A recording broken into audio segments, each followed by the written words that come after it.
My name is Reinhard Bek. I am partner at Bek & Reinhard Conservation in Long Island City, New York, where we are working mainly on the preservation and conservation of kinetic art and light art, time-based media art in general, and a lot of concept art.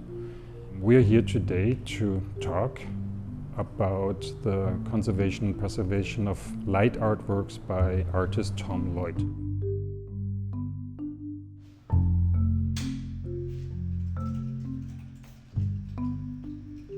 The Studio Museum in Harlem approached us in 2017 to dig deeper into Tom Lloyd and his oeuvre.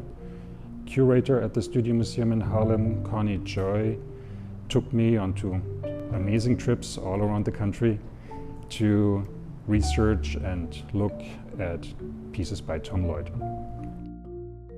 One of the things that I found so fascinating about this process of learning more about Lloyd has been his deep interest in and investment in activating as many senses as possible.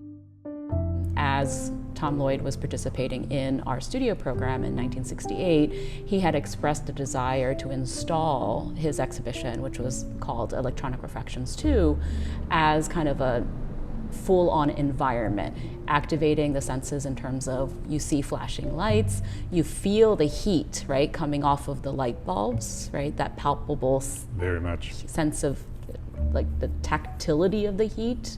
You know, we know that the original control boxes had that clicking sound. But in these archival documents, he also mentions wanting to incorporate music, hiring musicians to activate the space, having dancers come in. So not seeing these sculptures necessarily as individual objects, but as a whole room environment where people can experience the objects in dialogue with other art forms.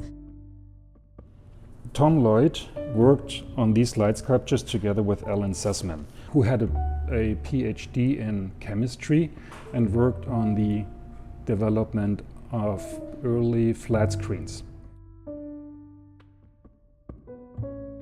What's special about Nubile is that Tom Lloyd and Alan Sussman were still obviously looking to find their light configurations, because they settled on these Buick lenses. We should have one here. Each one of these compartments here is covered with this plastic lens. 12 compartments, and within each compartment are 3 light bulbs. Tom Lloyd used Christmas light bulbs, and in 4 different colors. It's red, blue, green, and orange. And that was these were the kind of colors that were available at the time. So each light sculpture has a control box.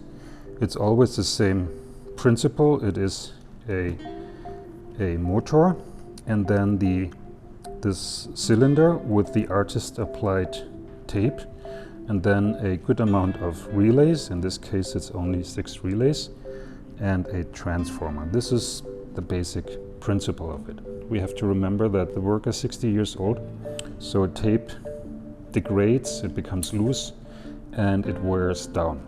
So what we do in this case is we repair the control boxes as needed. We consolidate the artist tape, and where we see evidence of a lost piece of artist tape, we apply a piece of new tape which is clearly visible, like this one.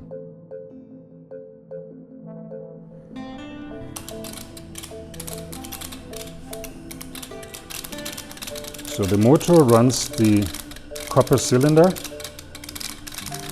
If the light sculpture would be plugged in, all the light bulbs would do their sequence. But instead of the light sculpture doing their sequence, the relays, these relays, 6 relays in this case, are being activated and deactivated. And this activation and deactivation is our sequence which we want to capture. And that is being captured through this digital analyzer, and I can capture that in my computer. What's nice about this is that the light sculpture can be used with the digital box for exhibition purposes, and it can be used with the original analog box for study purposes.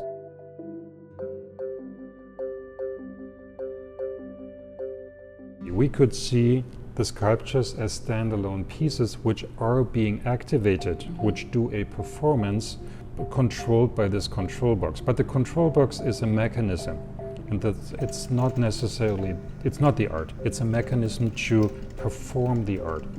When it performs, it becomes holistic, it becomes whole, right?